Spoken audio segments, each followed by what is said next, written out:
Bonjour et bienvenue dans cette séance de thérapie littéraire.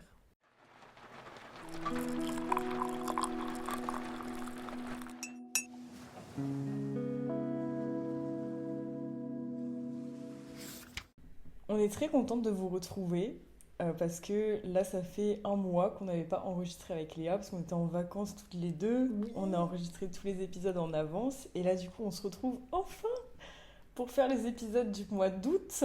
On va en enchaîner 2 d'affilée là. Oui, ça va être intense. T'as passé des bonnes vacances? Mais de ouf, et toi? Oui, c'était trop bien. Ça a bien lu pendant les vacances ou pas? En vrai, ouais, j'ai lu, je pense, 4 ou 5 livres. Oh, Donc, nice. mais bravo. Moi j'en ai lu, je pense, genre un et demi ou deux et demi. Parce que j'ai beaucoup bougé pendant mon voyage, donc j'étais pas au max en train de lire, mais ouais, je pense deux et demi, on va dire en tout, si on compte le temps dans l'avion.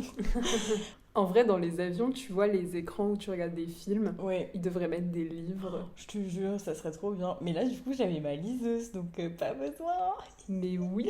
Du coup, maintenant, je peux enfin faire un avis sur ma Kindle que j'ai reçue à mon anniversaire et que j'ai donc utilisée pour la première fois pour le voyage, parce que bien plus pratique que de se trimballer je sais pas combien de livres qui prennent de la place dans tes sacs et dans ta valise. Et franchement, mais incroyable. Et même, tu sais, j'avais peur d'avoir du mal à rester concentrée à lire sur un écran, alors que quand je lis un livre physique, tu sais, tu touches les pages et tout, enfin voilà. Ouais. Et franchement, pas du tout. C'était hyper plaisant. Et en plus, du coup, ça pète vraiment pas les yeux. Tu peux lire dans le noir easy. Et ça, on aime. C'est vrai, bah franchement, je suis d'accord avec toi. Moi, j'appréhendais aussi un peu le fait de lire sur liseuse parce que j'en ai acheté une. Elle Ça a y été est. contaminée. Ouais, Sarah m'a influencée. Du coup, voilà, j'ai trouvé une petite liseuse. Et en fait, moi, ce qui me perturbe juste encore un peu pour l'instant, c'est, tu vois, quand tu tiens le livre, t'as un peu une vision d'ensemble sur les 2 Ouais, pages.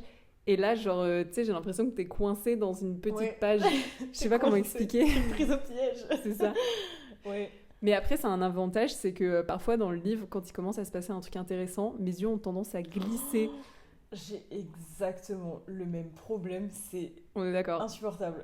Et du coup, au moins avec la liseuse, vu que t'es focus sur une... Bah, c'est même pas une page entière, au final, c'est plus Ouais, petit que ça. Et ben, tu peux moins te spoil en ayant c'est les yeux qui vrai. glissent. J'avais pas pensé à ce point positif. Voilà, c'est la fin de la propagande liseuse. On passe au vrai sujet de l'épisode finalement. Installez-vous confortablement. Aujourd'hui est un grand jour, un très grand jour, Oui. puisque on va parler. Roulement de tambour. De nos auteurs préférés. C'est un épisode qu'on avait très très hâte de faire. Parce que comme on l'avait dit la dernière fois, on est toutes les deux des grosses fans de romans policiers, thrillers. Ouais. Et on n'en a encore jamais parlé sur ce podcast. Et vous vous doutez peut-être que nos auteurs préférés ont un lien avec ce genre littéraire. Clairement. Du coup, la propagande continue, mais sur un autre sujet. C'est vrai. Non, en vrai, vous allez voir, je pense qu'on a trouvé plein de trucs à vous raconter sur nos auteurs préf qui vous donneront sûrement envie de le lire.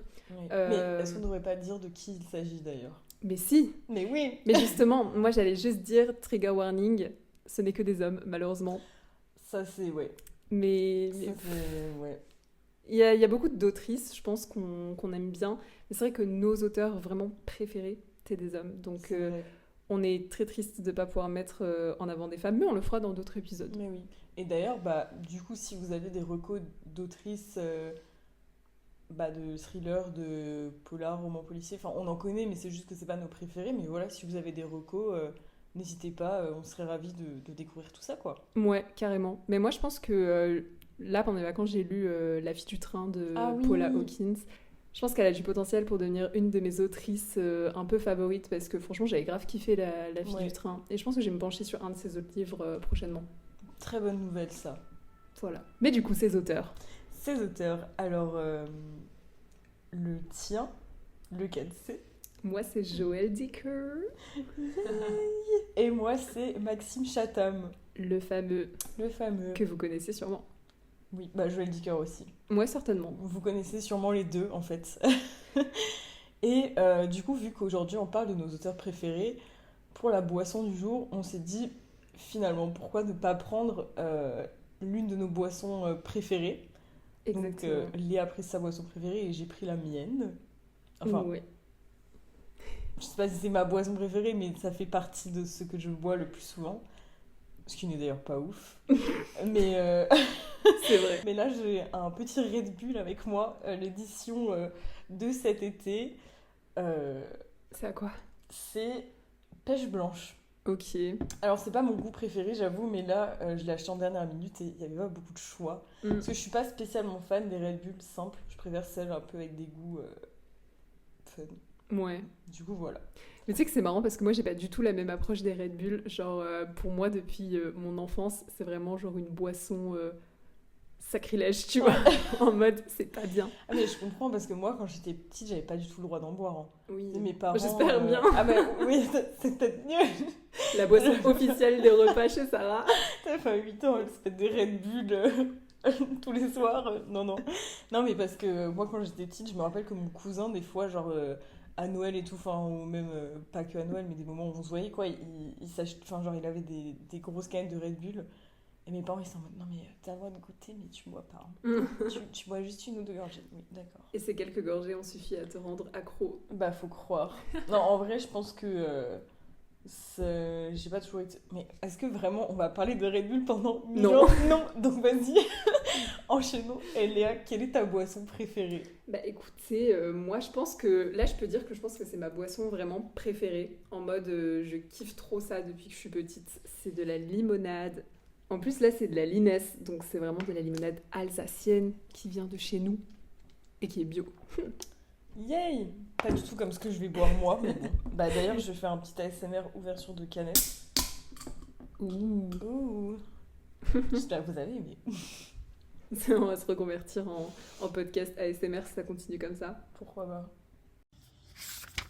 Alors comme on l'a dit, Maxime Chatham et Joël Dicker, ce sont des auteurs principalement de thrillers, parce qu'ils écrivent aussi un petit peu d'autres choses. Mais du coup, on s'est dit que que ça pourrait être sympa de vous faire un petit point culture sur ces genres que sont les romans policiers et les thrillers. Parce que c'est souvent confondu. Oui, on a souvent tendance à les mettre dans le même sac, alors que ça se ressemble, mais c'est pas. Il y a des différences. Et du coup, pour vous expliquer un petit peu la distinction entre donc roman policier et thriller, pour les romans policiers donc, ou polars, c'est la même chose. L'élément narratif le plus important dans ce type de roman, c'est la résolution d'un crime. Donc très souvent un meurtre au moyen d'une enquête policière. Donc il y a vraiment une démarche d'enquête, de recherche d'indices, de recherche de coupables, de suspects. Et c'est, on va dire, souvent plus structuré qu'un thriller. Et la démarche de l'enquête est beaucoup plus présente. Tandis que dans un thriller, même si ça va aussi souvent parler de crime et qu'il peut y avoir une enquête dans un thriller, ça va être assez différent. On va avoir plus un suspense tout au long de la narration qui va tenir le lecteur en haleine avec beaucoup de retournements de situation ou de choses qui viennent De fausses pistes. ouais, de fausses pistes, de choses qui viennent complètement bouleverser la suite de l'histoire d'un coup. Et surtout, dans un thriller, on est vraiment plongé au cœur de la psychologie criminelle. Et c'est plus souvent des romans assez obscurs qui abordent des thématiques sombres de l'être humain, ce genre de choses. Donc voilà, ça reste deux genres assez similaires, mais vous comprenez, enfin vous voyez que la vibe est un peu différente. Ouais, et c'est cool de faire un rappel parce que franchement, même moi, je pense pas que j'étais hyper au clair sur la différence vraiment entre les deux, tu vois. Ouais, bah moi non plus. Donc voilà, soyons tous moins bêtes en se couchant ce soir. Je vais vous parler maintenant un peu de l'origine donc de ces genres littéraires. Alors le roman policier, il a vu le jour en Chine au XVIIIe siècle. Ok. Voilà, donc là je pense que c'est vraiment le plus vieux, enfin la plus vieille trace de roman policier qu'on puisse remonter. Et du côté de l'Europe, pour ce qui va un peu plus nous parler, je pense, le premier roman policier pourrait être attribué à une femme. Yay! Et je pense que c'est important de le dire parce que selon les sources, on tombe pas toujours sur le fait que c'est une femme. Et je trouve que c'est slay de dire que c'est une femme Bah, grave. qui a écrit le premier roman policier. Donc c'est le roman Emma de Jane Austen. Il a été publié en 1815 et c'est un peu spécifique parce que... Enfin, c'est un peu particulier parce qu'il comporte pas de meurtre ni d'enquête un peu policière. Mais c'est la manière dont est amenée l'énigme qui correspond carrément au genre de roman policier. Mais donc après, pour rentrer dans des trucs vraiment plus précis, c'est Émile Gaboriau qui a écrit ce qu'on peut considérer vraiment comme le tout premier roman policier qui contient vraiment une enquête avec un crime, etc. Et du coup, c'est l'affaire Le Rouge qui a été publiée en 1866. Donc quand même un petit temps après celui de Jane Austen. Oui. Après, on a assisté aussi à la création de personnages de détectives à part entière, le premier étant Sherlock Holmes de Conan Doyle. C'est vraiment le premier? Bah écoute, je crois bien. Ok. Ouais, le tout premier personnage de détective, donc assez connu, celui-là pour le coup. Ouais, clairement. Non mais en plus c'est bien parce que franchement, pendant les vacances là, il y a un moment où j'avais oublié mon livre, alors que c'était une journée où j'aurais vraiment grave eu le temps de lire, et j'étais trop... triste et du coup je suis tombée sur une librairie où du coup j'ai acheté un autre livre pour compenser. pour me consoler. C'est ça, j'étais en mode oh non, un nouveau livre. Oh mince, je dois en acheter un autre.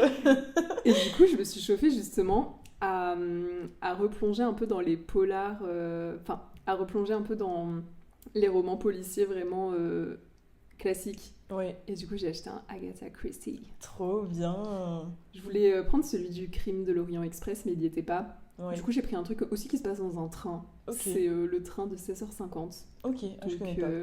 Je suis en train de le lire. Franchement, ça va, pour l'instant, c'est pas mal. Trop bien. Alors, maintenant, passons aux origines du thriller. Ok, donc ça va vous paraître peut-être un peu dingue, mais le tout premier prototype du thriller, vraiment, c'est l'Odyssée d'Homère. What the fuck? Ouais, je suis d'accord. Mais en fait, dans l'histoire, il s'engage dans un voyage qui dure pas loin de 10 ans pour rentrer chez lui et retrouver sa femme. Et pendant ce périple, il y a plein d'ennemis qui vont vouloir lui barrer la route. Et donc on est vraiment dans ce truc de thriller de contrecarrer les plans d'un ennemi et tout. Donc voilà, c'est un peu les prémices. Ok. Même si c'est un peu perturbant de se dire que ce serait un thriller. Ouais, grave. Après, il y a d'autres thrillers plus modernes qui sont apparus, notamment en 1915. On a Les 39 marches, écrit par John Buchan. Tu sais qu'une anecdote sur l'Odyssée, sur ce livre, en fait, c'est grave con, mais quand j'étais petite, vu que l'auteur, enfin celui qui a écrit s'appelle Homère...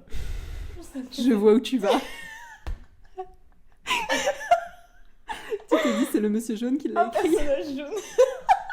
En fait, moi, je pensais que à Homer Simpson. Je pense que c'est normal. Oui. Et j'étais en mode, mais c'est Homer de Simpson qui l'a écrit. Et j'ai mis un certain temps à me rendre compte que Homer n'était pas Homer Simpson. Quel âge? Un peu trop tard pour que ce soit acceptable socialement, je pense. Je pense que ça a aussi dû me traverser l'esprit, ça, mais je l'ai lu, moi, en fait, l'Odyssée au collège. Ok. Ça faisait partie des lectures qu'on avait. Donc, je pense que le mystère, c'est bien vite des épaissis pour moi. Maintenant qu'on en sait un peu plus sur les genres-là, Joël Dicker et Maxime Chazam, où est-ce qu'ils se situent à peu près dans tout ça? Plutôt roman policier, plutôt thriller? Je pense que Maxime Chatham, on peut clairement le mettre dans les thrillers parce qu'il nous envoie toujours une bonne dose de criminologie dans ses livres. Oui. Donc là, il y a peu de doute. Oui. Il y a peu de doute là-dessus. Et Joël Dicker, en vrai, ça dépend des livres. Je pense qu'on oscille un peu entre les deux. Il y a des fois des enquêtes policières, mais des fois des histoires un peu complexes, justement, avec des fausses pistes, etc. Tu vois. Je vais commencer par vous parler de Joël Dicker. Donc, peut-être que vous le connaissez un petit peu, mais écoutez, je pense que vous allez forcément apprendre des choses parce que moi-même, j'en ai apprises en faisant des recherches sur lui. Donc, ce monsieur a 40 ans, il est né à Genève, donc en Suisse, et il y vit toujours à l'heure actuelle. Il est très attaché à cette ville et je crois que ça fait plusieurs générations qu'ils habitent là-bas. Il a très vite plongé dans l'univers de la littérature parce que sa mère est une libraire, était une libraire à Genève, et son père prof de français. Donc là, je pense qu'on a le... Le chemin était tout tracé. Voilà, c'est ça. On a vraiment le jackpot pour devenir écrivain, même si vous allez voir que ça n'a pas toujours été évident.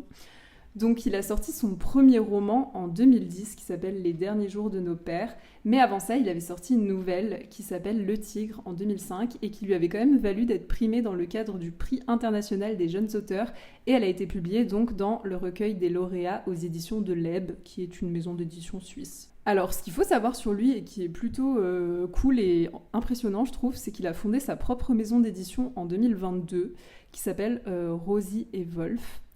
Donc pourquoi est-ce qu'il a créé sa maison d'édition ? On peut se demander, surtout que c'était en 2022, donc ça fait quand même que 3 ans, et il était déjà bien ancré avant ça. C'est clair. Alors en fait, c'est une histoire très personnelle, c'est que avant ça, il était aux éditions Fallois, et il était très proche justement du fondateur de cette maison d'édition, Bernard de Fallois.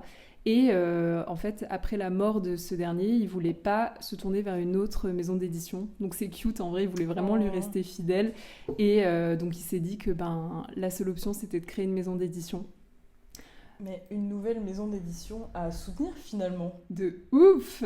Je pense que celle-là, on est safe, franchement. Oui. C'est vrai. On peut y aller tranquille. Bolloré ne rôde pas dans les buissons, tout va bien. Donc voilà, il a fondé sa petite maison d'édition où il édite ses livres depuis. Ces livres, justement, il faut savoir qu'ils sont vendus à plus de 20 millions d'exemplaires dans le monde, ce qui est quand même un chiffre assez vertigineux. Très star. Et ils sont traduits dans une 40aine de langues. Rien que ça. C'est un truc de ouf. C'est énorme, ouais. Et ok, j'ai un fun fact très drôle sur lui. Parce qu'en fait, au début, en faisant des recherches sur ses biographies et tout, je trouvais des trucs assez factuels, mais rien d'un peu croustillant. On veut des gossips. C'est ça, on veut des trucs un peu intéressants, quoi. Et en fait, en regardant le gossip. C'est vraiment juste un fact, c'est drôle. Mais vas-y, raconte. En vrai, ouais, c'est super drôle parce qu'en cherchant un peu sur son compte Instagram, en fait, il fait pas mal de posts en collaboration avec des médias sur lesquels il fait des interviews, en fait. Et en fait, il expliquait que son tout premier job, c'était en EHPAD. Et il devait souvent réchauffer des plats à apporter aux résidents et tout. Et un jour, il sert un plat et il y a un résident qui lui dit que c'est pas assez chaud et tout. Donc il dit « Ok, pas de souci, je vais le réchauffer encore et tout. » Et bref, le mec, il met le plat dans le micro-ondes. Et là, en fait, il se retourne et il voit un arc électrique dans le micro-ondes. Et en fait, il explique qu'il avait laissé la fourchette avec. Et que du coup, il a failli faire sauter la baraque, quoi. Ah ouais. Mais attends, mais je pensais pas que c'était aussi rapide, genre au bout de 3 secondes, même pas explosion, quoi. Bah écoute, je te proposerais pas de refaire l'expérience. J'ai pas envie de tenter chez moi, en tout cas, ça c'est sûr. Non, mais en tout cas, vraiment fou rire quand j'ai entendu ça. Enfin, il a dû bien stresser sur le coup parce qu'en plus, ça l'a marqué. Genre, là aujourd'hui, il a 40 ans et vraiment, il s'en souvient comme si c'était hier. Non, mais t'imagines l'EHPAD qui explose à cause d'une fourchette dans un micro-ondes. Mais parce qu'au début, avant qu'il mentionne le détail de la fourchette, je me disais, mais comment est-ce qu'il a fait ? C'est pas possible de faire exploser un micro-ondes comme ça, tu vois. Donc voilà, l'anecdote qui était très marrante que j'ai trouvée sur lui. Alors tout à l'heure, je vous parlais du fait que ça n'a pas toujours été évident pour lui de devenir écrivain parce que faut savoir qu'il a fait du droit à l'université de Genève dans le cadre d'un master et en fait, il se prédestinait tout simplement à une carrière d'avocat. Sauf qu'en fait, il sentait que, ça aussi je l'ai vu dans une de ses interviews, et d'ailleurs il m'a appris une expression, il disait que il sentait qu'il n'avait pas le feu sacré. Et je connaissais pas du tout cette expression. Le feu sacré ? Ah ouais, moi aussi j'ai déjà entendu, ouais. Ouais, du coup, j'ai regardé, et en gros ça veut dire que t'as pas la passion, l'enthousiasme, vraiment le truc qui te déterre de ouf, quoi. Et donc en fait, voilà, lui il ressentait pas ça pour le métier d'avocat. Et il s'est dit, avant de passer le barreau, faut que je tente le tout pour le tout, il faut que j'essaye au moins de me lancer dans le métier d'auteur, tu vois. Et donc c'est là en fait qu'il a écrit le banger intersidéral, qui est la vérité sur l'affaire Harry Kéber. Et là c'est tout simplement ça qui l'a propulsé. Et justement, c'est un peu l'affaire Harry Kéber qui m'a permis de connaître Joël Dicker. En fait, c'est une collègue à ma mère qui avait lu ce livre et elle lui a passé parce qu'elle l'avait trouvé très cool. Du coup, ma mère l'a lu, ça l'avait aussi chauffé. Moi, je ne l'ai pas lu tout de suite. Je l'ai lu quelques années après, il me semble. Mais en fait, Joël Dicker est très vite rentré dans notre bibliothèque. Et en fait, on a trop aimé. Et à chaque fois qu'un nouveau livre sortait, on l'achetait pour le lire.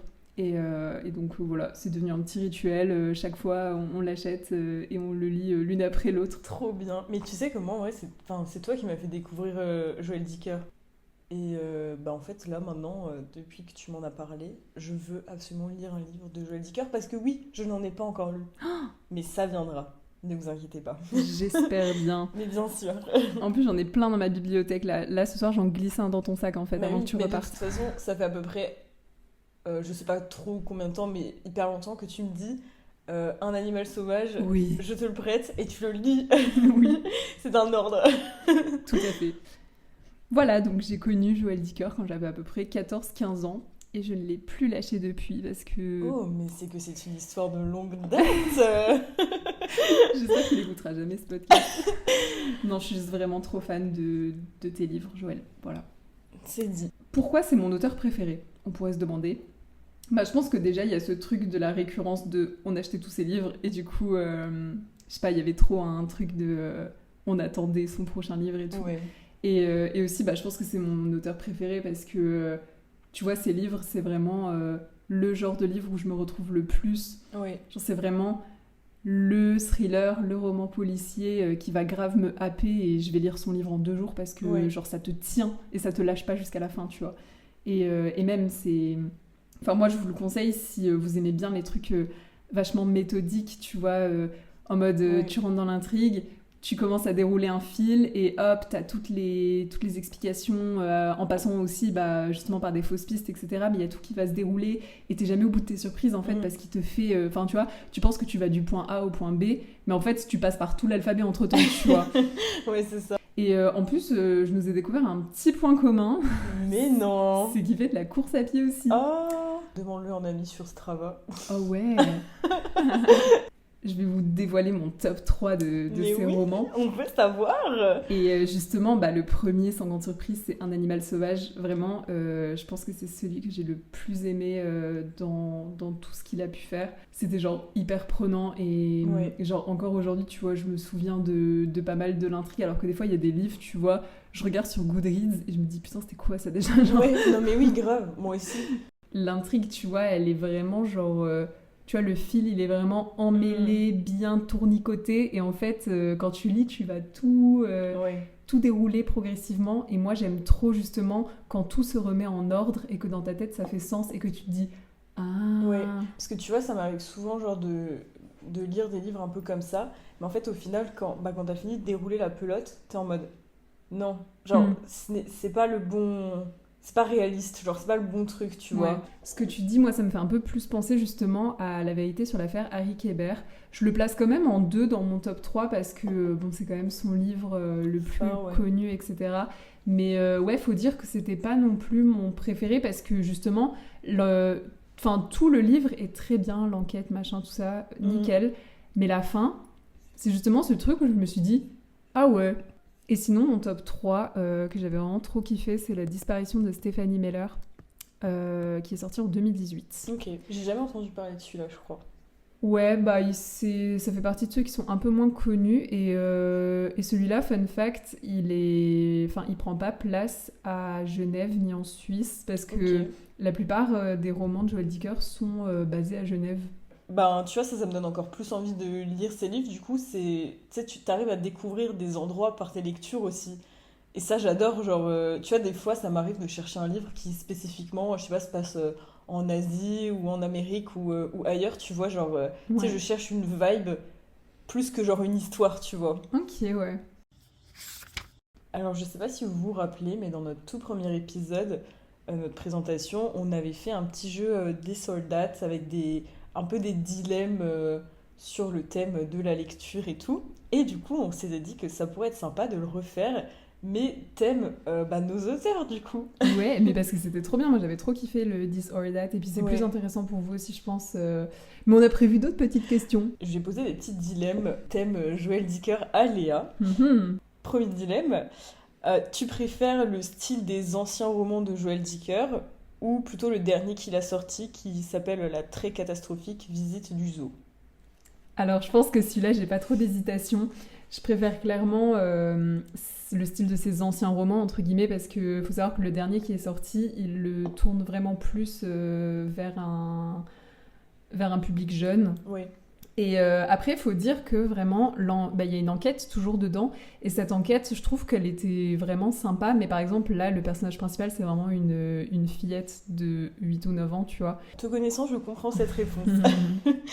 Ensuite, vu que toi, tu nous expliquais que tu achètes ces romans depuis longtemps et que chaque fois, avec ta mère, vous attendiez avec impatience que le prochain sorte, est-ce que tu étais plutôt du genre, ou tu es plutôt du genre, à acheter le livre dès sa sortie, ou bien tu laisses un peu passer le temps et tu le lis plus tard? Ah bah là, aucune hésitation non plus. Vraiment, je l'achète day one. Day one, elle est dans la librairie. Et day two, il est lu. J'avoue. D'ailleurs, je me dis, je devrais peut-être parfois attendre un peu parce que justement, quand il sort, tu le lis et après t'es là en mode ah bah merde, il faut que j'attende le prochain maintenant. Oui, all the fun is gone, genre tout de suite. Alors, C'est ça. c'est trop triste. J'ai un bon dilemme pour toi. Ok. Est-ce que tu préfères avoir des livres gratuits pour le reste de ta vie, mais tu ne peux plus jamais lire de Joël Dicker, Oh non. ou l'inverse du coup? Ouais. Ah, ça c'est difficile pour le coup. Ouais. En vrai, c'est horrible ce que je veux dire, mais s'il était vieux, j'aurais dit. Je vois où tu veux en venir. Bah, tu vois, il n'y aurait pas eu de chance qu'il sorte encore beaucoup Ouais. de livres, tu vois, donc j'aurais pas raté grand-chose. C'est vrai. Tu prendrais pas trop de risques, mais là, il a encore... Malheureusement, il a encore quelques belles années devant lui. Non, je pense que même si avoir des livres gratuits, c'est très tentant, je pense que entre la médiathèque, choper des livres chez d'autres gens et tout, je pense que ce serait ok de continuer à lire du Joël Dicker et de continuer aussi à payer mes livres du coup. Ok, Ok. c'est ton tour. My turn. Du coup, moi, je vais vous parler de Maxime Chatham, que vous connaissez peut-être aussi, parce qu'il est assez connu, en tout cas en France. Donc, bien que son nom paraisse Anglophone. anglophone, ouais, plutôt étranger, c'est un auteur français. Je pensais carrément qu'il était anglophone au début. Oui, c'est vrai, on en avait parlé, ouais. Il m'a bien eu. Mais il y a une raison à pourquoi il a ce nom-là. Donc, Maxime Chatham, il a 49 ans, il est né dans le Val d'Oise, donc voilà, complètement français finalement. Très exotique. Waouh. So crazy. Il a vendu plus de 7 millions de livres en France. Donc à l'international, je sais pas, mais en France, plus de 7 millions, ce qui est quand même déjà très conséquent. Oui. Et qui sont traduits dans plus de 20 pays différents. Et c'est l'un des auteurs de thrillers les plus vendus en France. Maxime Chatham n'est donc pas son vrai nom. Son vrai nom, moins stylé. Enfin, désolé Maxime si t'écoutes ça, mais moins stylé, il s'appelle Maxime Drouot. J'avoue que ça claque moins. Voilà. Et pour la petite anecdote de où vient son pseudo Chatham, en fait, il a vraiment décidé en last minute, avec une pote à lui, après avoir vu un film de Clint Eastwood.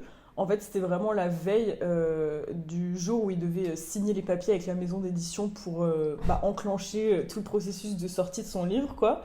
Et en fait, il était toujours à la recherche d'un pseudo parce que Maxime Drouot, ça faisait un peu trop français, ça aurait été compliqué à prononcer à l'étranger. Et en fait, il n'avait toujours pas trouvé d'idée, et donc il est allé au cinéma avec sa pote ce soir-là, donc voir... alors j'ai plus le titre du film, mais un film de Clint Eastwood. Et en fait, en sortant, sa pote lui demande « Ah ouais, du coup, t'as trouvé un pseudo qui pourrait matcher, genre, pour éditer tes livres et tout ?» Il lui dit « Bah non ». Et en fait, dans le film qu'il venait de voir, il y avait une ville qui s'appelait Chatham, enfin, du coup, sûrement Chatham. Oui. Et elle lui a dit « Bah, tu pourrais t'appeler comme ça ». Genre, ça fait un peu américain et tout. Et il a dit oui. Et il a dit « Bah ouais ». Mais il est confiant quand même. Genre Voilà. le mec, Enfin, un peu le reste de sa carrière d'écrivain va être basé un peu sur ça. Ouais. Et le mec l'a décidé en 5 minutes chrono, quoi. Ouais, c'est clair. Mais du coup, bah, apparemment, ça lui a plu, hein, puisqu'aujourd'hui, ça s'appelle toujours comme ça. Bah ouais. Et bah, fun fact, avant de s'appeler Maxime Chatham, il avait un autre pseudo, mais cette fois en lien avec un poète anglais très connu, qui n'est autre que William Shakespeare, puisque son premier pseudo était Maxime Williams. Alors pour parler un petit peu de sa vie, de comment il en est venu à devenir cet auteur à succès, sa toute première vocation, c'était la comédie. Après son bac, il voulait devenir acteur et il suivait des cours de comédie au cours Simon à Paris. Et il a écrit son tout premier roman qui s'appelle Le Cinquième Règne en 1999.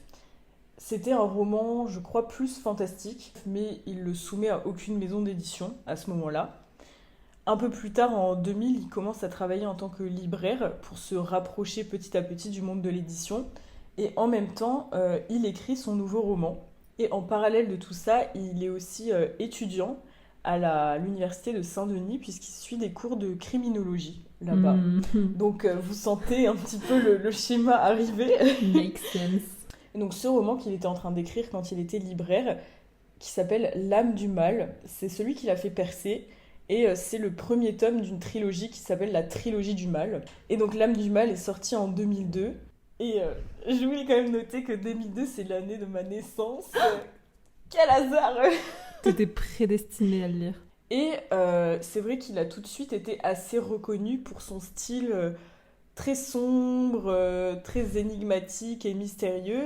Et on peut se demander d'où vient ce style et quelles sont ses inspirations.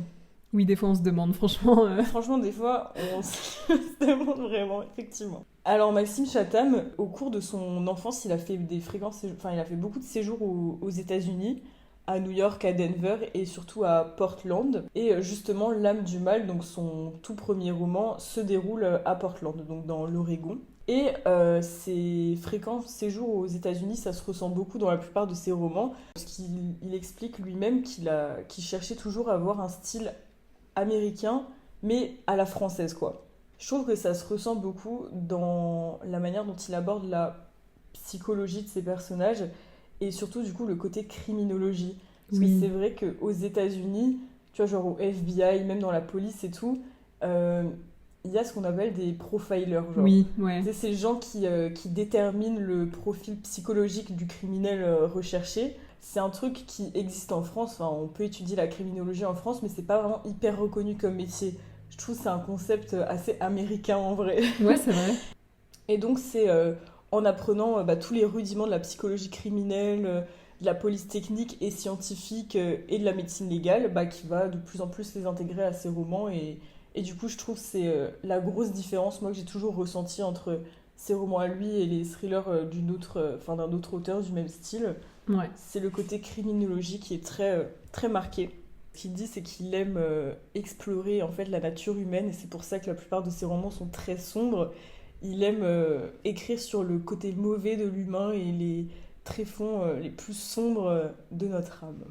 Dans les livres que j'ai lus de lui, en préface ou genre au tout début, il parle toujours de sa femme et à quel point c'est un peu sa lumière dans l'obscurité. Ouais, c'est vrai. Et ouais, franchement, je me dis, mais heureusement, parce que je sais pas comment tu ressors des tréfonds dans lesquels il va se fourrer pour écrire ses livres, tu vois. C'est clair. D'ailleurs, fun fact, sa femme n'est autre que Faustine Boller. Je sais pas comment ça se dit, je suis pas sûre que ça se dise comme ça. Vous savez, la présentatrice de Ça commence aujourd'hui. Je crois que c'est ça. Cette partie-là, le fait d'explorer un peu les parties sombres de l'humanité et tout, c'est vraiment une des raisons de pourquoi c'est mon auteur préféré. Moi, je suis une grosse fan de tout ce qui est true crime, les faits divers, tout ça. Enfin, j'ai toujours beaucoup regardé ce genre de contenu depuis que je suis petite. Enfin, même tout ce qui est horreur, films d'horreur, livres d'horreur. Enfin, j'ai toujours été très attirée par ça. Et du coup, forcément, le style de Maxime Chatham, ça me parle beaucoup. Donc, c'est une des raisons de pourquoi j'aime autant cet auteur. Mais comment tu l'as découvert du coup ? Écoute, le pire, c'est que on dirait quand j'en parle, que je suis fan de lui depuis que je suis née. Alors que non, en vrai, je l'ai découvert il n'y a pas si longtemps. Je crois que c'était il y a 2-3 ans. Okay. Et en fait, c'était grâce à TikTok. Ah ouais ? Ouais. En fait, c'était un peu la phase où je recommençais progressivement à lire très souvent. Et du coup, j'avais beaucoup de contenu BookTok dans mes pour toi. Et en fait, il y avait une meuf qui en parlait et elle faisait un espèce un peu de teasing d'un de ses romans, le tout premier que j'ai lu. Et je suis en mode, ah, ça a l'air cool ça. Et du coup, je suis tombée dans le gouffre. Voilà. Et t'es jamais ressortie. Je suis tombée. Moi, je vous conseille Maxime Chatham si vous êtes intéressé par la criminologie, si vous aimez les enquêtes policières mais avec un côté psychologique très poussé. Et puis, si vous êtes un peu comme moi, vous êtes attiré par les thèmes un petit peu sombres, les crimes assez violents, enfin ce genre de trucs. On dirait une psychopathe qui parle, c'est horrible. Non mais je vous jure, je suis normale, mais voilà, je trouve ça intriguant.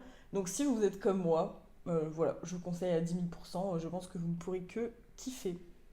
Non, mais j'avoue que moi, je suis quand même un peu moins truc gore et tout. J'avoue que Maxime Chatham, des fois, pour moi, c'est un peu trop. Ouais. Mais par contre, justement, dans La Conjuration primitive, je trouvais que tout ce truc de profilage sur le tueur, c'était méga intéressant pour le coup. Ouais, c'est super intéressant. Et d'ailleurs, fun fact sur moi, en fait, je pense que si j'avais pas un profil de métier genre littéraire ou créatif, j'aurais adoré être médecin légiste. Ok. Genre vraiment, c'est une des raisons aussi de pourquoi j'aime trop les romans policiers ou les thrillers, c'est quand il y a les côtés aussi genre analyse des corps, tu vois. Ouais. J'aime trop, je trouve ça hyper intéressant, genre tous les processus et tout. Ok. Voilà. À mon tour, je vais vous faire mon petit top 3 de ces romans. Alors, en tout premier, tu l'as cité juste avant, c'est La Conjuration primitive, qui est sorti en 2013 et qui est le premier tome de la série Ludivine Vanqueur. En deuxième, je mettrai toute la trilogie du mal, dont j'ai aussi parlé avant. Donc c'est tout premier livre, donc il y en a 3. Il y a L'âme du mal, In Tenebris et Maléfice. Et en dernier, donc, le troisième, on sort un peu du truc genre enquête policière. Là, c'est plus vraiment... Traumatisme. Trauma. Franchement, je sais pas. C'est pas une enquête policière, mais ouais, c'est plus une histoire. Un thriller, quoi. Qui s'appelle Que ta volonté soit faite. C'est une histoire qui se passe dans un petit village très paumé et bien glauque des États-Unis où des personnages. Malveillants et très bizarres se baladent en toute nature. Donc voilà. Là, pour le coup, quand on dit qu'il aime explorer les parties sombres de l'humanité, on est vraiment en plein dedans, quoi. Ah bah clairement, c'est le premier livre que j'ai lu de Maxime Chatham. Et franchement, je sais pas comment j'ai eu la foi de continuer après parce que il m'a vraiment perturbée. Ouais. Genre je suis traumatisée des coquelicots depuis ce jour. Si vous avez lu le livre, vous comprendrez pourquoi. Voilà. Sinon, franchement, c'est mieux que vous sachiez pas. C'est vrai.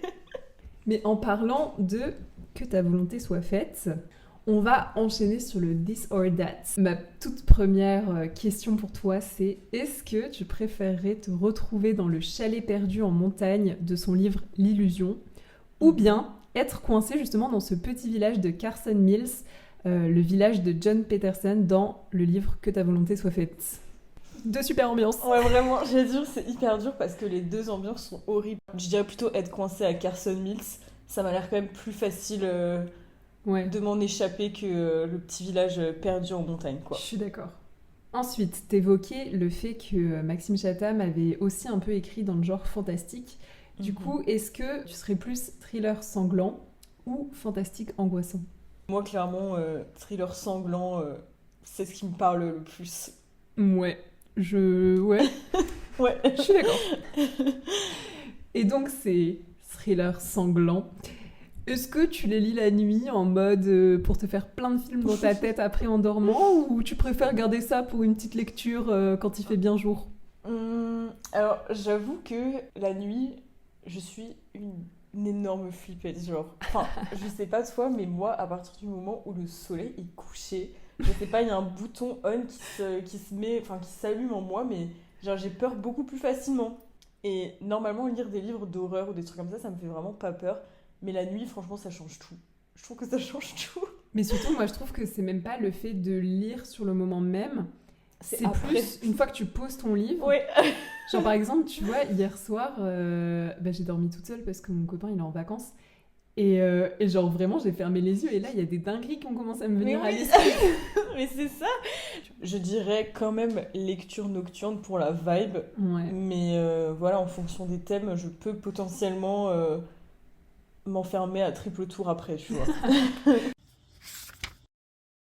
Alors maintenant, vous pouvez sortir une feuille, un stylo, ranger vos trousses, parce que c'est l'heure de l'interro surprise. On vous a parlé pendant 1 heure, ou je sais pas combien de temps, de nos auteurs préférés.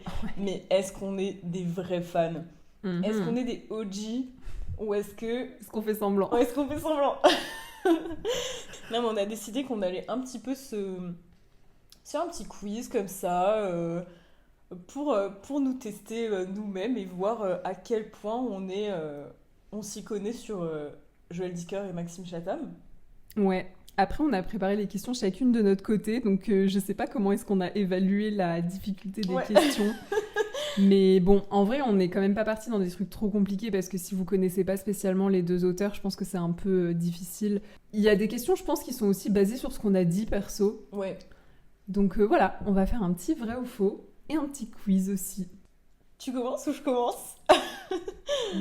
Vas-y, je commence. Je vais Ok. te cuisiner avec un petit vrai ou faux Ok. sur Monsieur Chatham.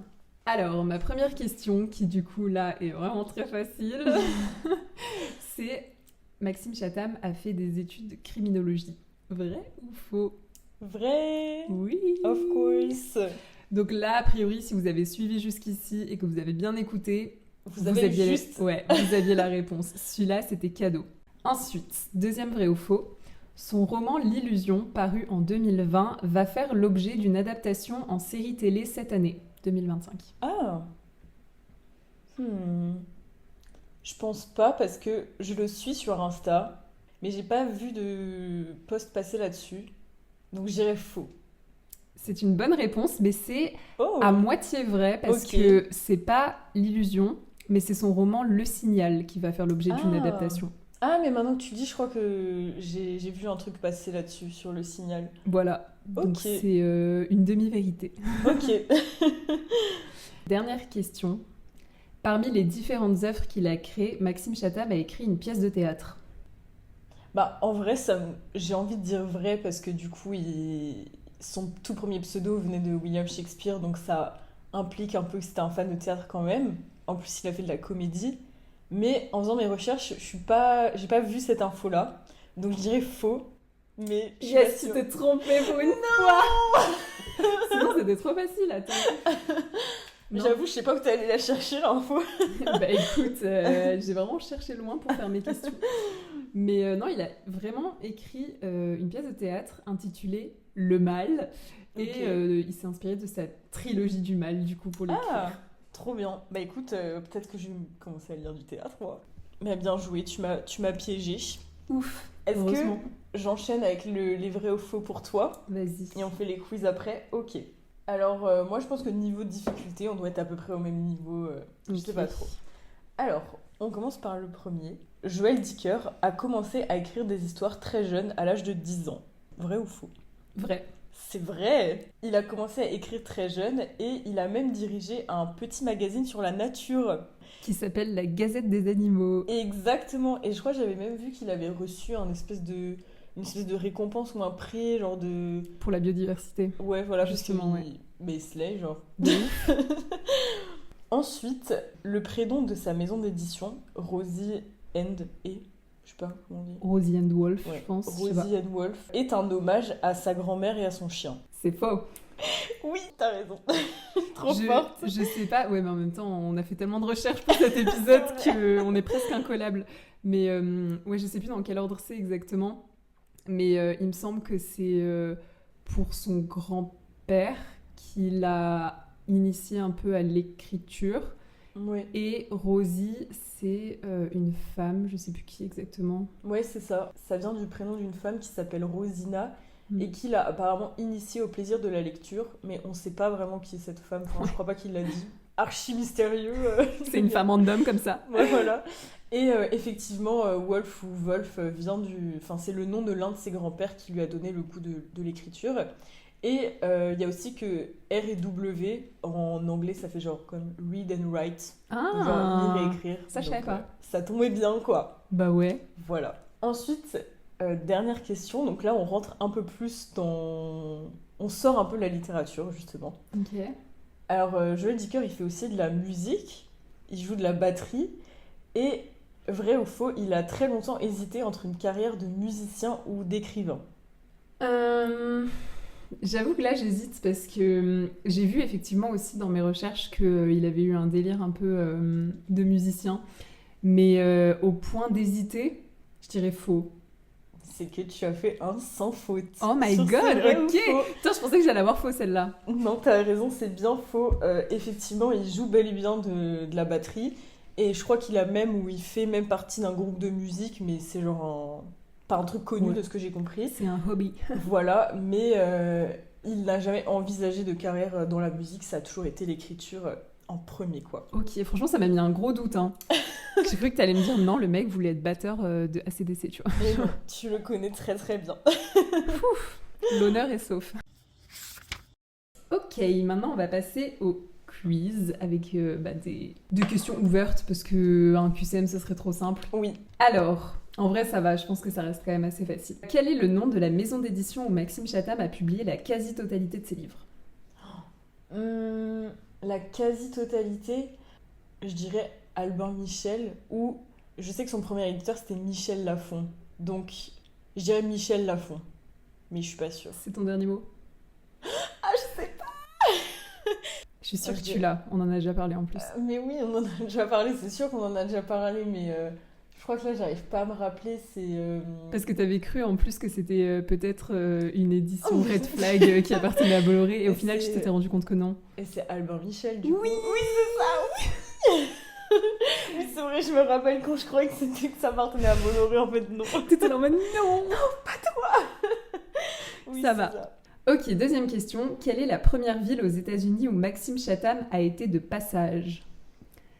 J'avais une deuxième partie de la question, mais ça va trop t'orienter par rapport à ce que t'as dit avant. Ok, bah en vrai, je dirais... Vas-y, je dirais Portland parce que c'est genre la ville de son premier roman publié. Donc je dirais ça. C'est oui.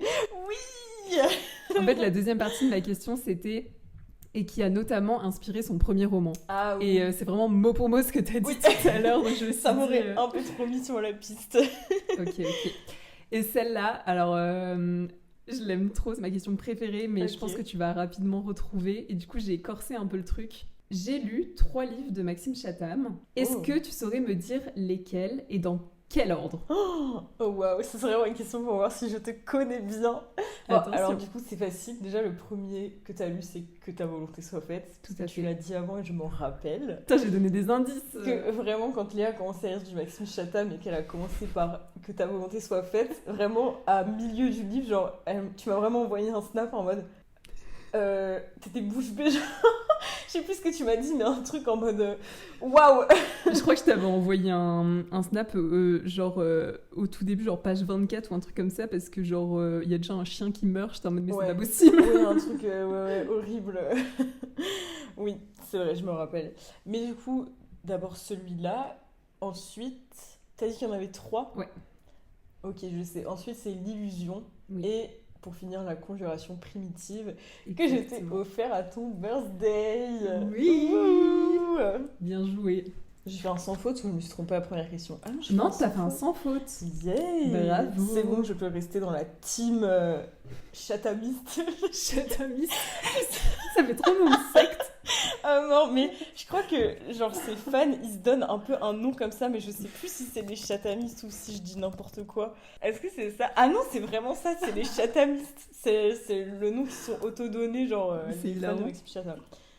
Voilà, donc je m'identifie en tant que chatamiste. À toi, finalement. Je pense qu'il y a une question qui va être vraiment très très facile, donc je vais commencer par celle-là. Ok. Parce qu'en fait, t'en as parlé tout à l'heure, donc... Alors, il a écrit plusieurs livres dont l'intrigue se déroule à Genève, Mm. donc sa ville d'origine. Est-ce que tu pourrais citer un ou... allez, on va dire 2 livres, pour compliquer, qui se passent à Genève? On a un animal sauvage, donc le dernier. Et l'affaire Alaska Sanders. Non, je suis pas sûre.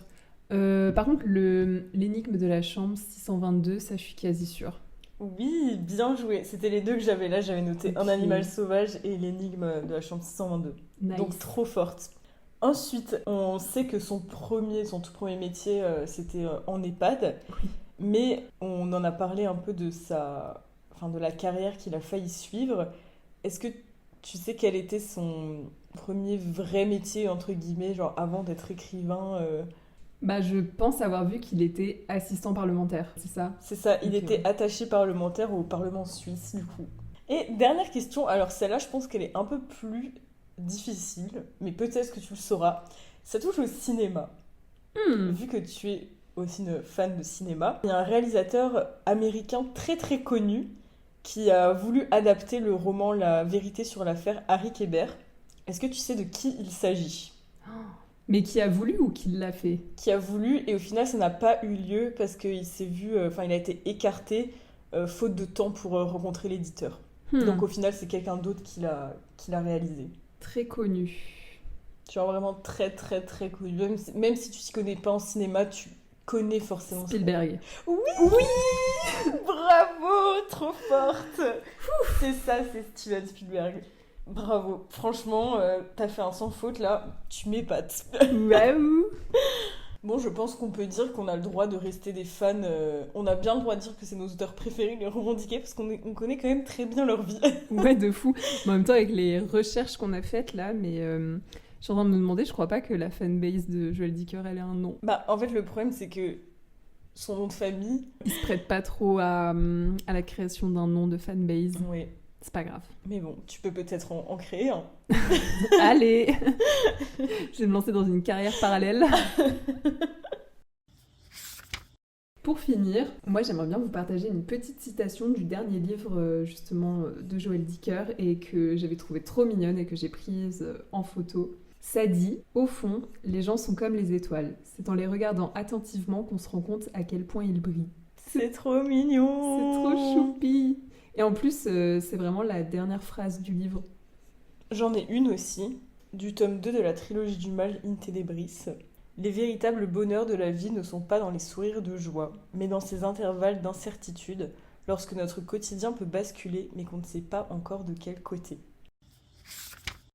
On espère que cet épisode, qui nous tenait beaucoup à cœur, vous a plu et qu'on vous a donné envie de découvrir ces auteurs par vous-même un jour. Franchement, ça fait quasiment 1h30 qu'on enregistre, Ouais, mais c'est vraiment. juste du plaisir parce que c'est trop passionnant.